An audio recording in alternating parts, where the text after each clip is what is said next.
Северный Кавказ когда-нибудь отвалится. Именно по этим причинам. Не по политическим, не по каким-то другим, а просто потому, что это другое. Они не русские. Они имеют свою культуру, свои традиции и так далее. И мы видим, что там очень все сложно. Когда это произойдет, я не знаю. Я вообще совершенно не занимаюсь прогнозами. Но мне кажется, что по логике вещей это должно произойти. Потому что так происходит со всеми империями. Любая империя рано или поздно рухнет. Все империи рушились. Рухнула Римская империя, исчезла Османская, распалась Австро-Венгерская. В 1917 году рухнула Российская империя. Позже не стало и Советского Союза. Все империи считали себя вечными, пока однажды не просыпались под обломками собственного величия. Рухнет и нынешняя Российская Федерация. Это не доимперия. Она рухнет так же, как рухнули все остальные.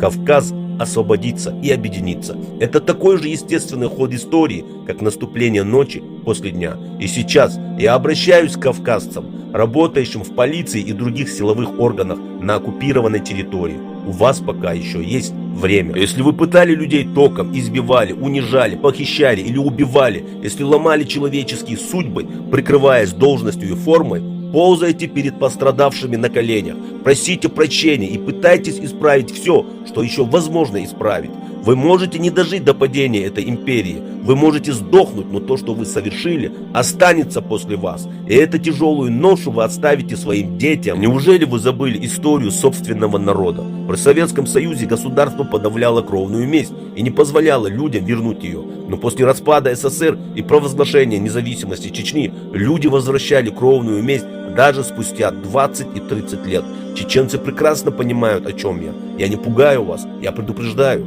Народная память переживает любую власть и империю. Почему вы не видите дальше своего носа? Если обстоятельства вынудили вас пойти работать в эти органы, тогда помогайте своим людям.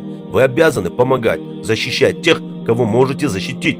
Предупреждайте об опасности, не позволяйте пытать и унижать невиновных. Возможно, именно эти люди однажды смогут встать и сказать: да, он работал в этой системе, но он помогал нам, он оставался человеком, и, возможно, этим вы спасете себя и своих детей от последствий собственных поступков. Посмотрите на своих детей, подумайте, что вы им оставляете: доброе имя или чужую боль, которая однажды постучится в их дверь. Пока не поздно, просите прощения. Пока не поздно, помогайте людям. Пока не поздно, возвращайте себе человеческое лицо. Сейчас самый раз, когда ваши старики должны просить прощения за вас, ползать на коленях за вас. Потому что когда рухнет империя, их во двор уже никто не пустит.